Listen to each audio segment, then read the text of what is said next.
I didn't raise my voice when the police told me to step off my own dock. I just smiled, because she had no idea whose name was on her lease. The sirens cut across the lake like a blade, echoing off the water as the last light of sunset bled into the horizon, and I could smell that mix of wet wood and gasoline drifting up from the boats tied along the shoreline. The kind of smell that sticks to your clothes and follows you inside. The kind of smell that reminds you this place is real. Owned, claimed. I stood barefoot on the cedar planks of my lakeside cabin, the boards still warm from the day's heat, watching two deputies step out of their cruiser while Rebecca Whitmore folded her arms beside them like she'd just won something, her white SUV idling behind her, headlights cutting straight through my living room window. She didn't even look at me at first, just pointed, like I was a problem already solved. "That's him," she said, her voice sharp and sweet at the same time, the kind of voice that smiles while it pushes you out the door. I could hear the faint clink of her bracelet as she gestured, see the tightness in her jaw, the way her posture leaned forward just enough to show she'd been waiting for this moment. The deputies approached slowly, boots crunching against the gravel path, hands relaxed but ready, professional, cautious, and just a little confused, like they'd been called into a situation that didn't quite add up. "Sir, we gotta report you're trespassing on private property," one of them said, his tone measured, eyes scanning the cabin behind me, the dock, the shoreline, trying to piece together a story that made sense. I tasted the metallic edge of lake air as I breathed in, steady, controlled, letting the silence stretch just long enough to make Rebecca shift her weight. She finally looked at me then, really looked, and there was something in her expression, confidence, entitlement, certainty, that told me she'd rehearsed this. She believed every word she was about to say. "This cabin doesn't belong to you," she added, stepping closer, heels clicking against the wood, her perfume cutting through the damp evening air like something artificial layered over something real. "The HOA has jurisdiction here, and you've been in violation for weeks." Weeks. That word hung there, heavy, like she'd been building this case piece by piece, stacking complaints, fines, notices, every little rule she thought I broke. I remembered the envelopes, the warnings, the way she'd stood at the edge of my dock 3 days ago, clipboard in hand, telling me I needed approval to replace a light fixture I'd installed myself. I remembered how I didn't argue, didn't explain, didn't correct her. I just nodded and let her talk. Because people like Rebecca don't stop when you push back. They escalate when you stay quiet. And tonight, she'd escalated all the way to this. Flashing lights, witnesses, authority. She wanted a scene.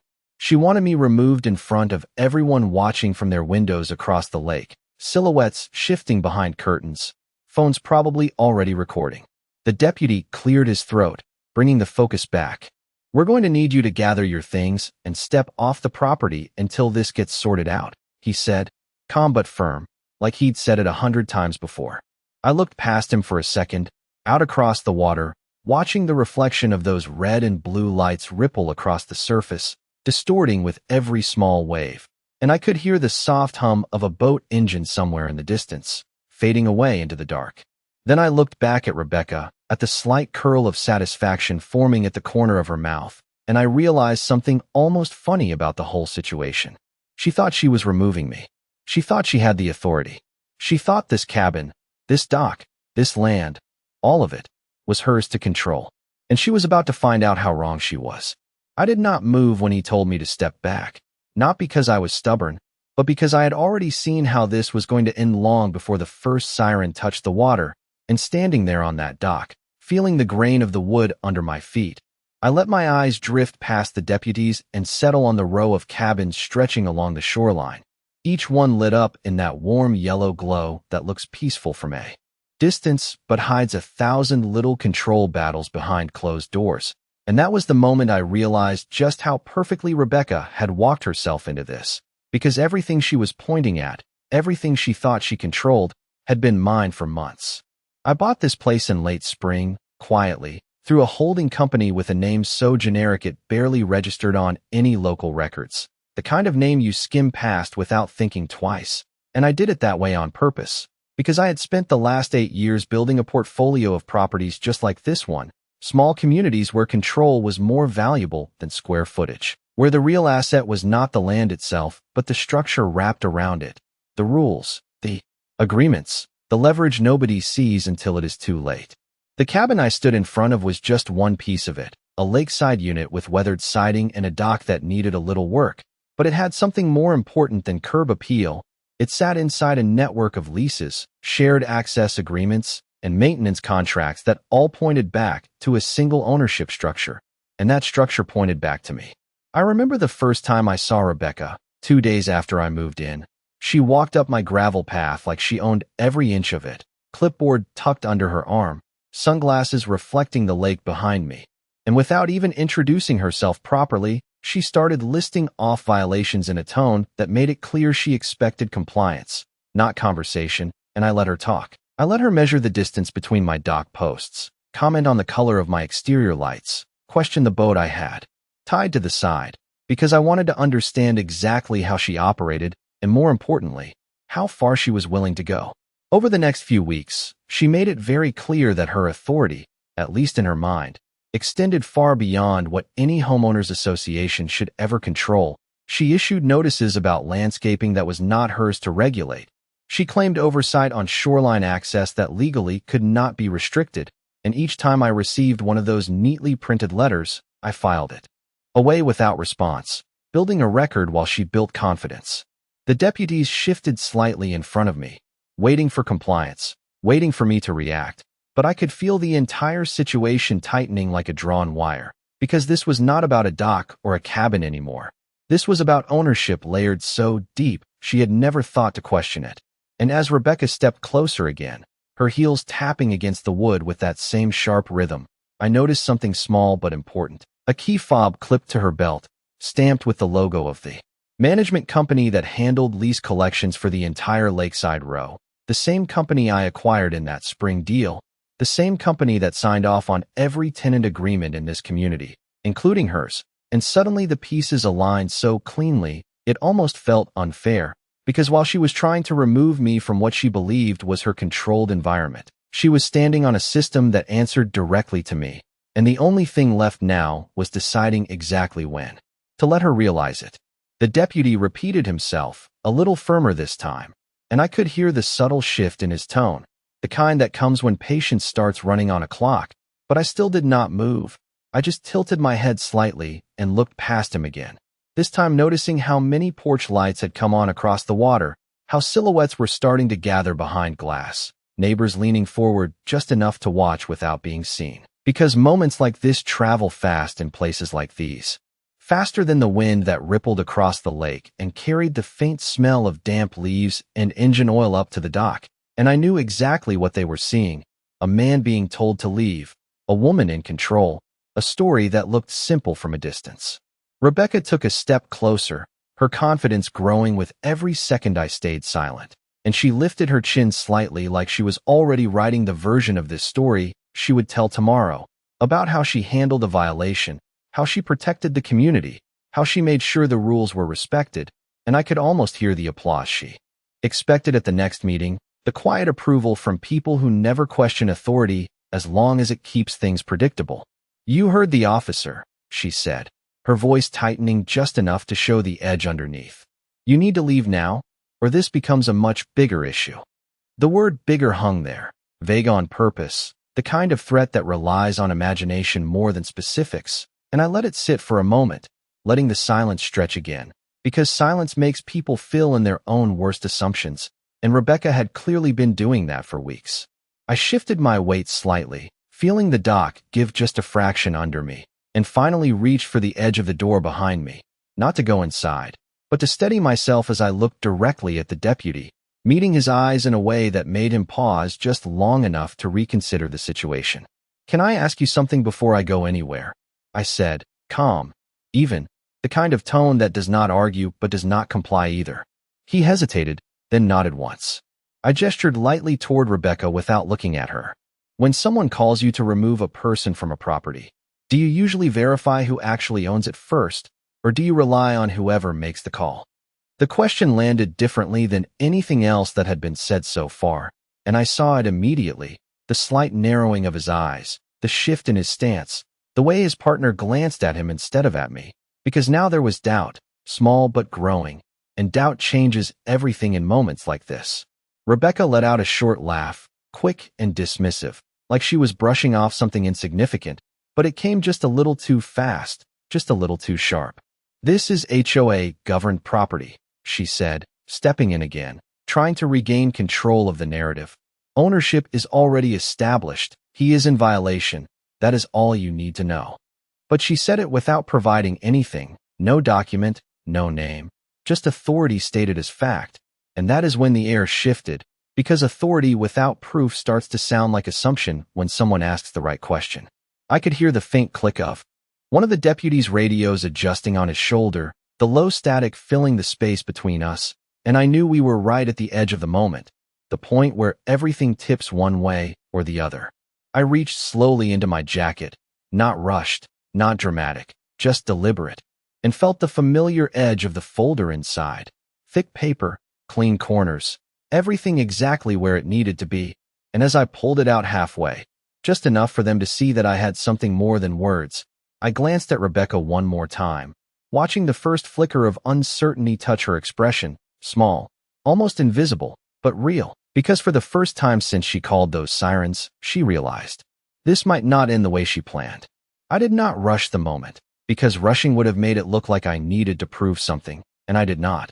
So I let the folder rest halfway in my hand, the thick edge of the documents catching just enough of the patrol car lights to reflect a dull shine across the dock, and I could hear the soft creak of wood beneath my feet as the lake shifted against the posts. That slow, rhythmic movement that had been here long before any HOA rules were written, long before Rebecca decided she could control something she never actually owned. The deputy closest to me took a small step forward, not aggressive, just curious now.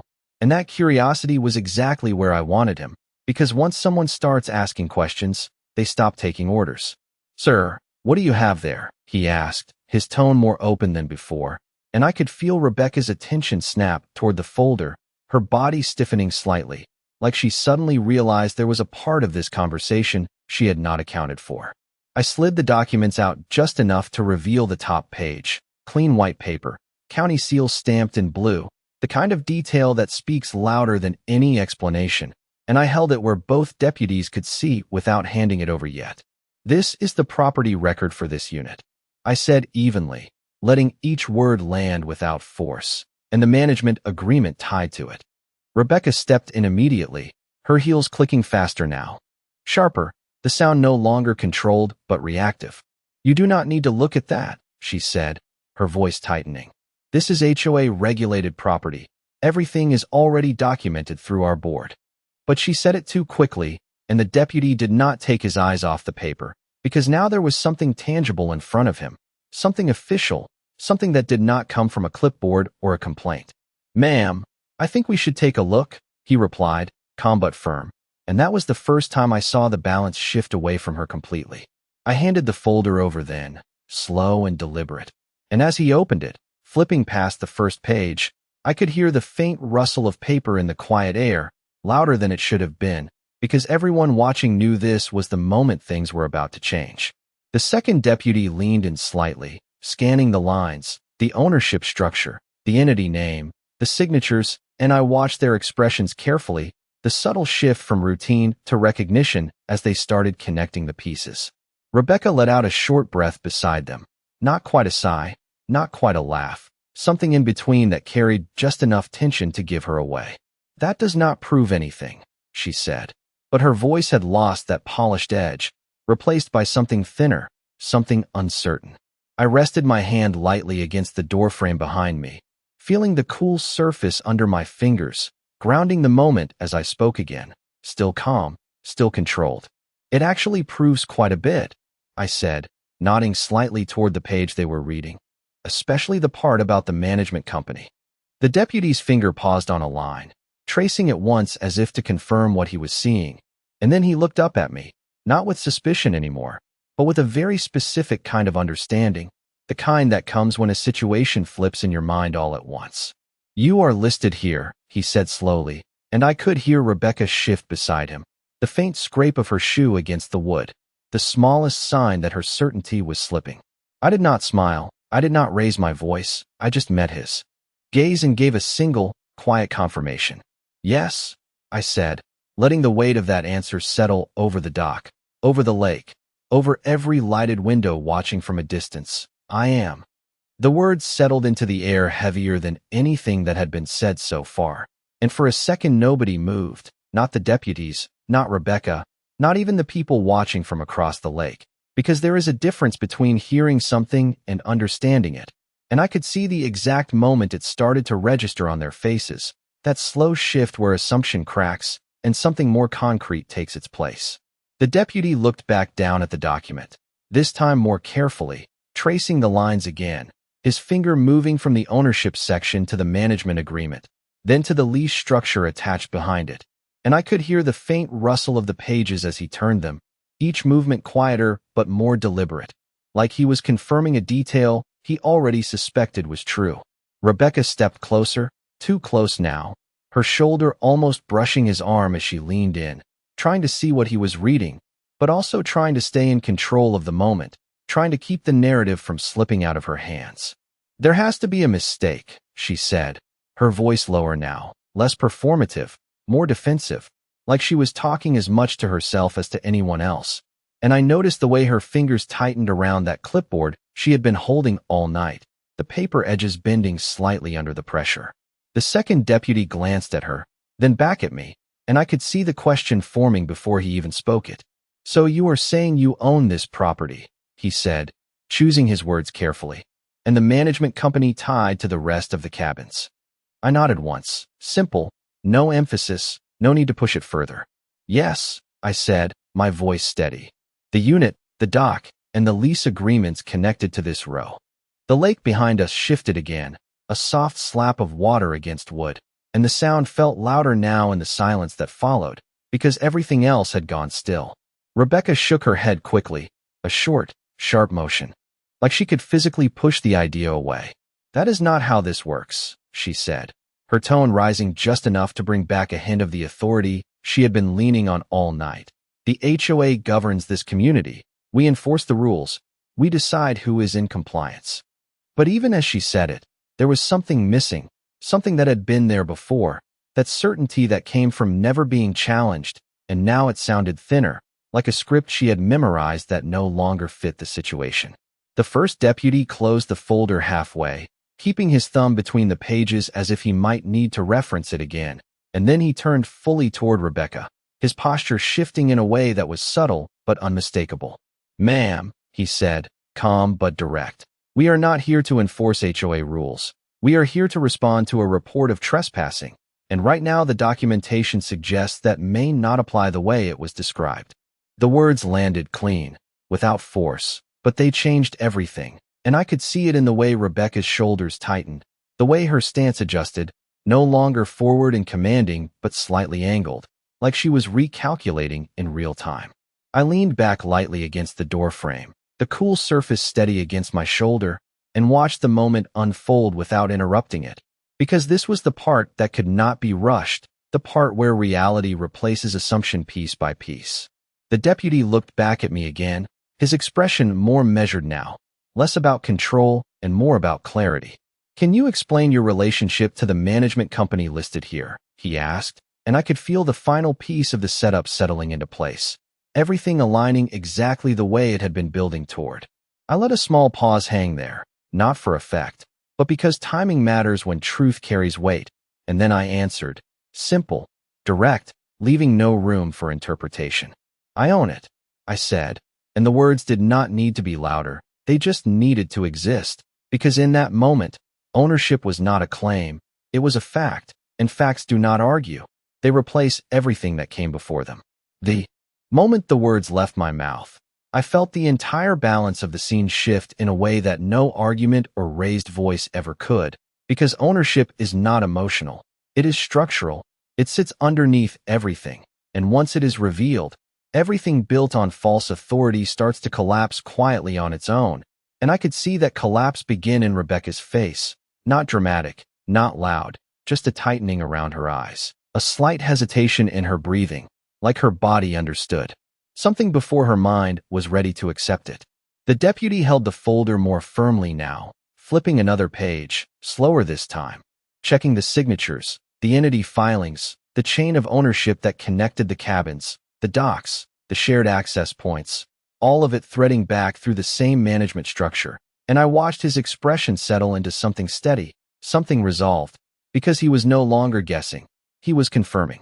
Rebecca shook her head again, but this time it was smaller, less certain, her voice following a fraction behind her thoughts.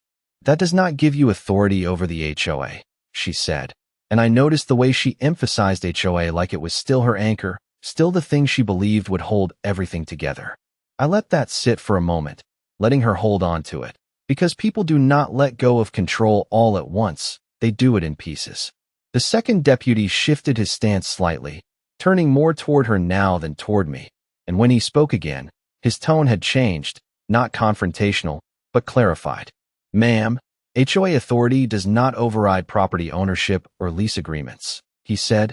Simple, factual, not something he needed to defend, just something that existed whether she accepted it or not.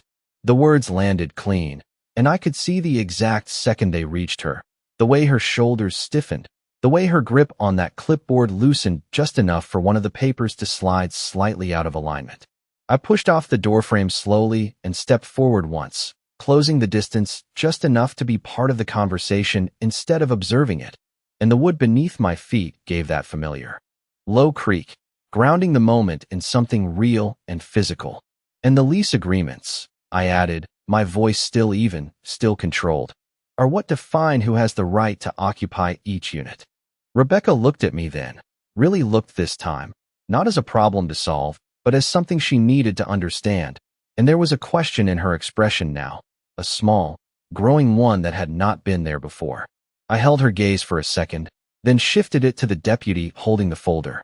If you look at section 4, I said, nodding lightly toward the page, you will see the occupancy terms and the enforcement clause tied to the management company.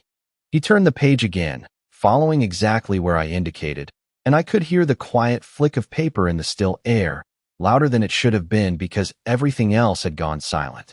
His finger moved down the paragraph, stopping halfway, and his eyes narrowed slightly as he read, not confused, but focused, like he had found the piece that connected everything else. Rebecca took a small step back without realizing it, her heel catching lightly on the edge of the dock, the sound barely audible but enough to mark the shift, because for the first time since she arrived, she was not advancing, she was adjusting. What does that say? She asked, her voice lower now, not commanding, not certain, just asking, and that change carried more weight than anything else she had said all night. The deputy glanced up briefly, then back down, confirming what he had just read before answering. It says the management company has the right to enforce occupancy violations and initiate removal procedures if necessary, he said, and then he paused, just long enough for the implication to settle, before adding the part that changed everything completely, and that authority belongs to the owner of the company. The lake was completely still behind us now, the last ripple fading into a flat reflection of red and blue light. And in that quiet, I did not need to say anything more, because the structure had revealed itself, and once structure becomes visible, control follows it, not the other way around. Rebecca did not speak right away after that, and the silence that followed felt different from the earlier ones, heavier, less controlled, like it was no longer something she was using, but something pressing in on her, and I could hear the faint hum of her SUV engine behind us, still idling, still running like she expected to leave here the same way she arrived, in control, unquestioned. But that expectation was already starting to unravel piece by piece. The deputy holding the folder closed it gently this time, not halfway, not uncertain, but fully, like he had seen enough to understand the structure completely. And when he looked back at Rebecca, there was no hesitation left in his expression, just a clear, steady assessment of the situation as it actually was. Ma'am, he said, his voice even, not raised, not confrontational. This is a civil matter tied to property ownership and lease enforcement, and based on this documentation, he is not trespassing. The words landed clean, final in a way that did not invite debate, and I watched the shift hit her fully this time, the way her posture changed, the way her shoulders lowered just slightly, not in defeat yet, but in recalculation. She opened her mouth like she was about to respond, then paused, her eyes flicking between the deputy and the folder in his hands, searching for something she could still hold on to, some angle that had not already been closed off. "That does not mean he can ignore HOA regulations," she said finally. But the sentence came out thinner than before, less certain, like she was reaching for ground that was already slipping. The second deputy glanced at his partner, then back at her, and shook his head once, small but definitive. "That is not what we are here to enforce," he said, and then he shifted his stance again, just enough to signal that their role in this situation had changed completely. I stepped forward another half step, closing the space just enough to be fully inside the conversation, and I could feel the cool night air settle against my skin as the breeze off the lake picked up slightly, carrying that familiar mix of water and wood and something faintly metallic from the dock fittings. "Actually," I said, calm, measured, letting the words sit before continuing. "The lease agreements define compliance terms as well, and they are enforced through the management company, not the HOA board." Rebecca's eyes snapped back to me at that, sharper now, but not with confidence, with something closer to urgency, like she was realizing the scope of what she had stepped into. "That is not accurate," she said quickly, but she did not reference anything this time. No rule, no document, just a statement, and statements without backing do not carry far when structure is already on the table. I reached out slightly, not touching the folder, just gesturing toward it in the deputy's hand. "It is in Section 4, subsection B," I said, my tone steady, almost instructional, like I was walking them through something that had already been decided long before tonight. The deputy opened the folder again, flipping directly to the page, faster this time, because now he knew what he was looking for, and I could hear the paper shift as he found the line, his eyes moving across it once, then again, confirming. Rebecca took another small step back, almost imperceptible, but enough to change her position on the dock, no longer at the front of the scene, but slightly behind it. And that shift said more than anything else could have. "Ma'am," the deputy said again, turning toward her with that same calm authority. "Based on what is here, enforcement authority for occupancy and compliance issues rests with the property management entity, and he has stated he owns that entity." The sentence closed the loop completely, and I could feel the entire structure of the situation settle into place. Every assumption replaced with something concrete, something that did not depend on volume or confidence. Rebecca's grip on the clipboard loosened further, the top page sliding slightly out of alignment again, and for the first time since she stepped onto that dock, she did not have an immediate response ready, just a quiet pause where everything she had been relying on had already been taken away, not by force, not by argument, but by something far simpler and far stronger, ownership that did not need to be announced until it mattered. The quiet stretched longer than anyone expected, and in that silence I could hear everything more clearly. The low hum of the patrol car, the soft creak of the dock shifting under weight, even the distant ripple of water brushing against the shoreline like the lake itself was settling into what had just been revealed. And I watched Rebecca carefully, because moments like this are not loud when they break. They are quiet, precise, and final. She looked down at the folder in the deputy's hands, then back at me, and there was something different in her expression now. Not confusion, not anger, but recognition. The kind that comes when someone realizes the structure they have been standing on was never theirs to control. "So what are you saying?" she asked slowly, her voice no longer carrying that sharp edge from before. "That none of the notices I issued mean anything?" I let a small pause sit between us, not to drag it out, but because the answer deserved to land clean without being rushed. "I am saying they were not issued by the authority defined in the agreements," I replied, keeping my tone even, almost neutral, because this was not about winning. It was about clarity, and clarity does not need volume. The deputy shifted the folder slightly in his hands, then extended it back toward me. Careful, respectful now, like he understood exactly what he was returning. "Sir, based on what we have reviewed, there is no basis for a trespassing removal here," he said, and then he turned back to Rebecca, his posture steady, professional, but firm in a way that did not invite interpretation. "Ma'am, if there are disputes regarding HOA rules, that would need to be handled through proper civil channels, not through a call like this." The words were not harsh, but they carried weight, and I could see them settle into Rebecca's posture. The way her shoulders lowered just slightly. The way her grip on the clipboard loosened completely this time. One of the pages sliding down enough that she had to adjust it without thinking. I stepped back half a pace, giving the moment space, letting it finish on its own terms, and I felt the cool night air shift again as a breeze moved across the lake, carrying that familiar scent of water and wood, grounding everything in something simple and real.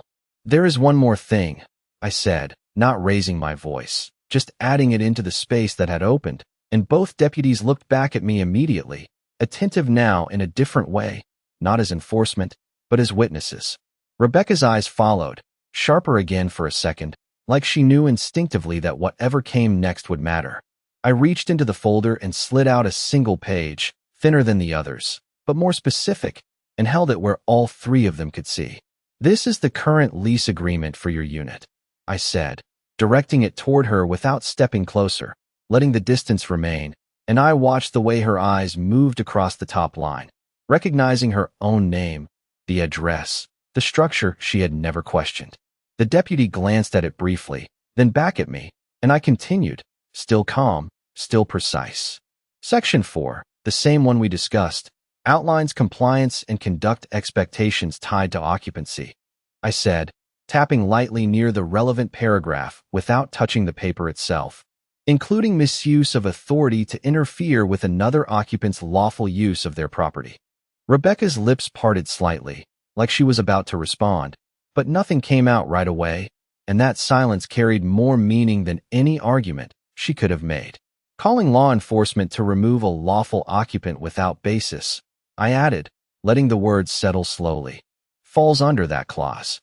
The deputy's posture shifted again, subtle but noticeable, as he processed the implication, not intervening, not stepping in, just observing, because this was no longer their role to manage.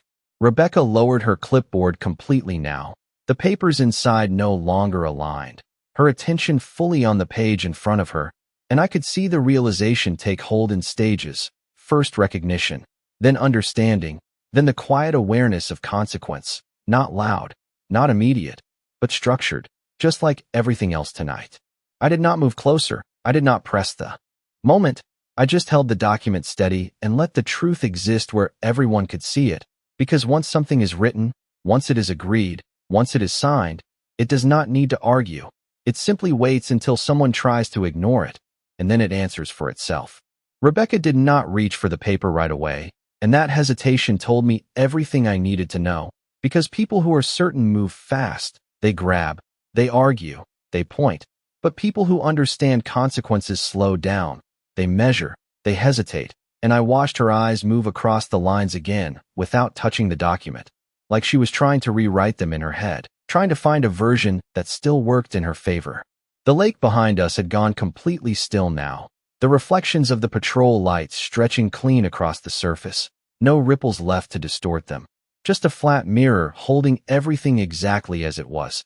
And in that stillness, every sound carried further, the faint click of a radio adjusting, the soft shuffle of a shoe on wood, even the quiet exhale Rebecca let out as she finally lowered her gaze. You are saying this applies to me, she said, not looking up yet, her voice steady but thinner than before, like she was choosing each word carefully now instead of throwing them out with confidence. I did not step closer, did not push the paper into her hands. I just held it where it was, letting the distance remain exactly as it needed to be. I am saying it applies to any occupant under that agreement, I replied, keeping my tone even, because the truth does not need to target anyone directly. It just exists where it is written. The first deputy shifted slightly, glancing between us, then took a small step back, creating space that had not been there before, not distancing himself, but acknowledging that what was happening now was not something he needed to direct. Rebecca finally reached forward, slower than anything she had done all night, and took the paper, her fingers brushing the edge carefully, almost cautiously, and I noticed how her grip was different now. No tension, no force, just control returning in a different form, quieter, more aware. She read in silence for a few seconds, her eyes moving line by line, and I could see the moment she reached the clause we had been talking about, the slight pause, the way her jaw set just a fraction, not in anger, but an acceptance of something she could not push away. The second deputy cleared his throat lightly, not interrupting, just marking the presence of reality in the moment. "Ma'am, if there are any disputes, you may want to consult legal counsel before taking further action," he said, his voice neutral, not advising, not warning, just stating the next logical step. Rebecca nodded once, small, controlled, and folded the paper carefully before handing it back to me. Not rushed, not dismissive, but deliberate, like she understood the weight of what she was returning. "Understood," she said quietly, and that single word carried more change than everything she had said earlier combined. I took the document back and slid it into the folder, the sound of paper settling against paper sharp in the quiet air, and I closed it with a soft press. No snap, no emphasis, just finality. The deputies turned slightly toward their vehicle, their posture relaxed now. No urgency, no tension, just the end of a call that had resolved itself without force. Rebecca stepped back toward her SUV, her heels softer against the dock this time, the sharp edge gone from the sound, replaced by something more measured, and she paused at the edge before turning away completely, glancing once more across the lake, across the cabins, across the structure she had believed she controlled. I leaned lightly against the doorframe again, feeling the cool wood steady against my shoulder, and watched as the patrol car lights dimmed, the engine shifting into motion, the sound fading down the road until it disappeared completely, leaving only the quiet of the lake behind. The night returned to what it had been before, calm, still, unchanged on the surface, but underneath, everything had shifted into its proper place, not because anyone raised their voice, not because anyone forced anything, but because the truth had been placed exactly where it belonged, and once it is there, it does not need to move again.